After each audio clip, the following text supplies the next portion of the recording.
Mesdames et messieurs, bonsoir et bienvenue dans l'invité de la rédaction. Nouveau cap franchi dans le secteur du tourisme. 10 millions d'arrivées, c'est le nouveau record enregistré fin juillet, 15% de plus que l'année dernière.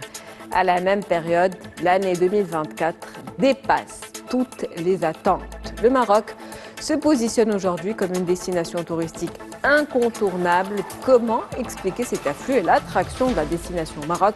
On en parle ce soir avec M. Mohamed Saïd Taheri. Je rappelle que vous êtes expert et opérateur touristique. Vous êtes également ancien directeur général de la Confédération nationale du tourisme. C'est un plaisir de vous avoir. Le plaisir est partagé. Merci beaucoup. Bonsoir.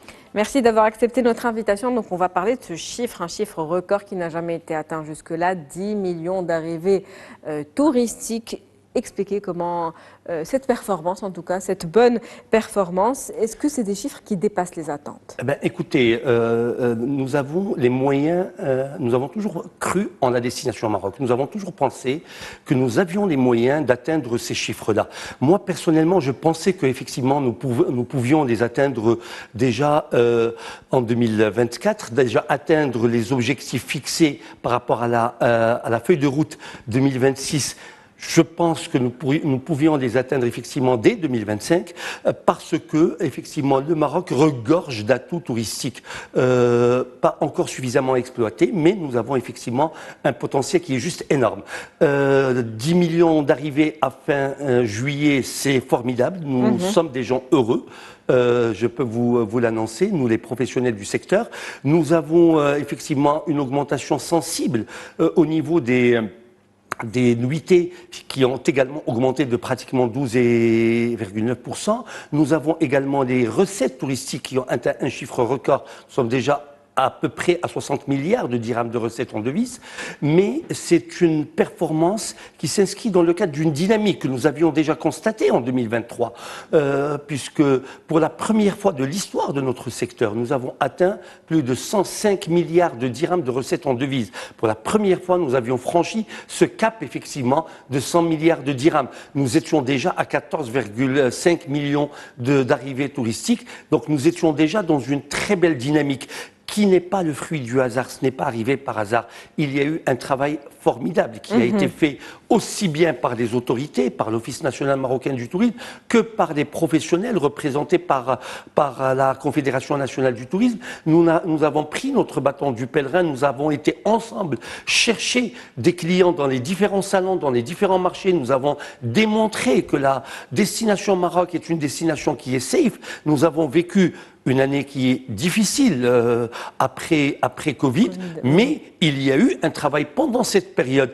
Rappelez-vous, il y a eu plus de 2 milliards de dirhams qui ont été mis sur la table pour les professionnels du tourisme, pour pouvoir assurer la mise à niveau du produit touristique. Et donc, nous avons travaillé sur le parc hôtelier, nous avons également travaillé sur les ressources humaines pour ne pas les perdre, parce que pendant Covid, effectivement, il y a eu un manque de visibilité. Nous risquions de perdre toute cette maturité des professionnels et toute cette expertise. Nous risquions de la perdre. Les professionnels ont cru en leurs produits, ont cru en leur destination, la destination Maroc, et donc ont travaillé pour effectivement atteindre ce résultat. Nous avons été accompagnés et pour la première fois, nous avons senti que le tourisme était effectivement un secteur stratégique, un secteur considéré comme l'une des priorités du gouvernement. Et donc, nous n'avons pas déçu, je pense.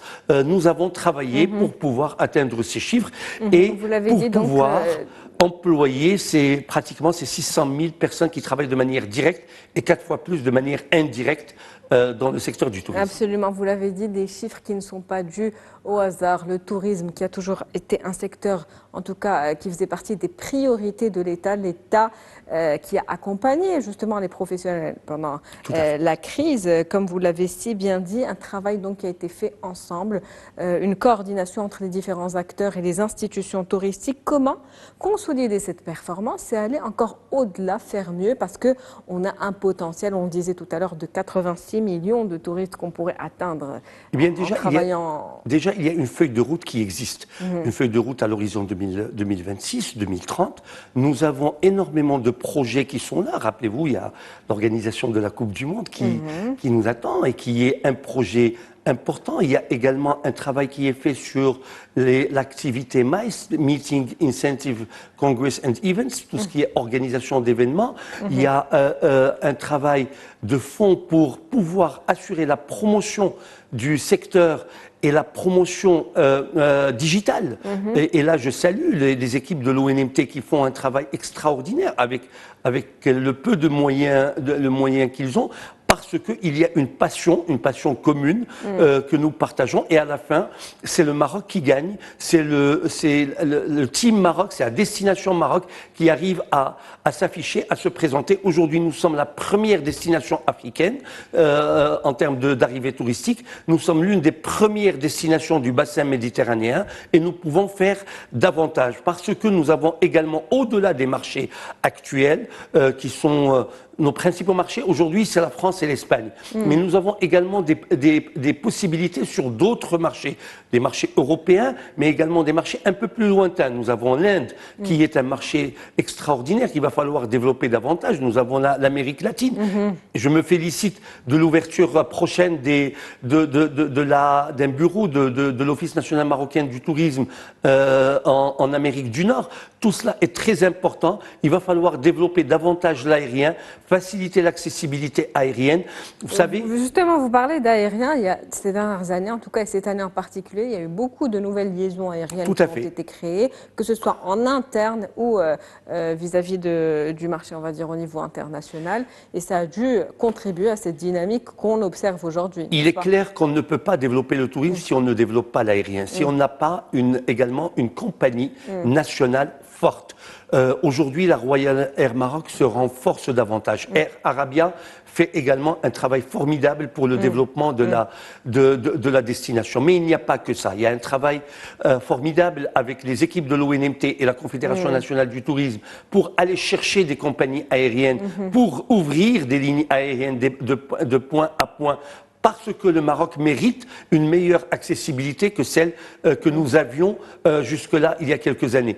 Et vous savez, je reviens sur les chiffres, lorsque nous avons réalisé 10 millions à fin juillet, notre voisin d'en face, l'Espagne pour ne pas les citer, en réalisait un peu plus de 54 millions de touristes. Alors est-ce qu'on peut atteindre ces chiffres dans les 3, 4, 5 prochaines années? Peut-être pas. Mais nous avons en tous les cas plus de la moitié des atouts touristiques de notre pays qui ne sont pas encore suffisamment utilisés et qui mériteraient d'être utilisés davantage et d'être exploités davantage. Le tourisme est un secteur qui est formidable, qui permet le partage des cultures, qui permet le partage des richesses, qui permet à nos voisins et à nos hôtes de venir s'enquérir de la magie marocaine.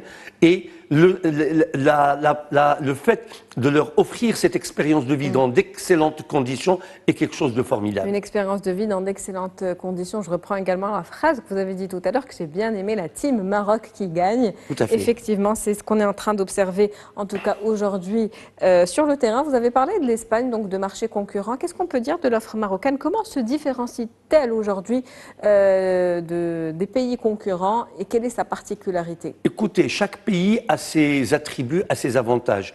Nous avons une histoire séculaire, nous avons une culture qui est juste extraordinaire. Nous avons beaucoup d'atouts, une expérience de vie que nous souhaitons proposer à nos invités, que nous essayons de leur proposer. Nous avons une offre de luxe abordable que nous essayons un petit peu de proposer. La destination Maroc doit rester compétitive aujourd'hui pour pouvoir effectivement attirer davantage de touristes. Nous ne sommes plus seuls comme destination touristique. Il y a quelques années, la Croatie avait 1 million de touristes, le Portugal avait 1 million de touristes, et aujourd'hui, ils ont réalisé des performances qui sont juste extraordinaires et immenses. Nous avons la possibilité de nous inscrire comme l'une des 10 meilleures destinations mondiales. L'ensemble des médias aujourd'hui atteste de cette possibilité. Il y a plus de 86 millions de touristes qui aimeraient venir au Maroc. C'est pas moi qui le dis, c'est des études qui ont été faites sur le terrain. Donc sur les 86 millions, je pense que nous avons la capacité de capter un peu plus que les 15 ou 16 millions que nous captons aujourd'hui. Un potentiel donc énorme, vous l'avez dit. Vous parliez d'un tourisme de luxe qui est abordable. Qu'est-ce qu'on peut dire de l'offre aujourd'hui qui est présente au Maroc? Est-ce qu'elle est adaptée en tout cas aux besoins des touristes nationaux? En tous les cas, il y a un travail qui a été fait pour le développement du tourisme national. Au Maroc, le premier touriste est le touriste national. Et nous ne pouvions pas imaginer le développement de notre secteur sans le développement du tourisme national. Il y a un tourisme adapté vers les familles. Il va falloir faire davantage parce que nous ne faisons pas encore assez. Être plus compétitif peut-être au niveau des prix? Peut-être un travail au niveau du prix, mais il y a également un travail de qualité que nous sommes en train de proposer. Il n'y a de richesse que les hommes et les femmes qui travaillent dans ce secteur. Il va falloir travailler davantage pour renforcer le capital humain dans ce secteur, les compétences, les soft skills, tout ce qui permet le savoir-vivre et le savoir-être de ces personnes-là pour qu'elles puissent effectivement offrir à ces clients qui viennent chez nous de vivre cette belle expérience qu'ils attendaient au départ. Il nous reste moins d'une minute, donc pour quand même conclure un petit peu, j'aimerais parler quand même des investissements privés donc dans ce secteur du tourisme et comment garantir un écosystème qui puisse accompagner cette dynamique qu'on est en train de vivre aujourd'hui. Le tourisme est un secteur portable. Nous avons besoin de l'accompagner. Nous ne sommes pas des professionnels de la subvention, nous sommes des professionnels du tourisme. Et nous avons besoin d'être accompagnés pour nous permettre de faire notre travail. Grâce au soutien de l'État, nous avons pu effectivement dépasser les difficultés que nous avons vécues pendant Covid. Mais aujourd'hui, les défis sont énormes. Les défis sont là pour effectivement 2030, pour 2026, pour pouvoir augmenter la capacité aérienne, la capacité litière, développer l'accessibilité aérienne. Tout cela est important.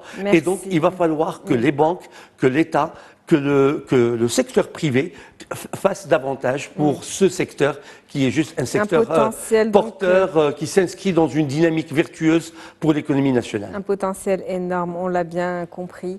Merci à vous, Monsieur Mohamed Saïd Taheri, des challenges à venir justement donc, à relever. Je rappelle que vous êtes expert et opérateur touristique. Vous êtes également ancien directeur général de la Confédération nationale du tourisme. C'était un plaisir de vous avoir avec nous. Plaisir partagé, merci beaucoup. Merci pour toutes ces précisions. C'est la fin de l'invité de la rédaction pour ce soir. On se retrouve demain avec un nouvel invité, un nouveau sujet. Très bonne soirée. Merci pour votre fidélité.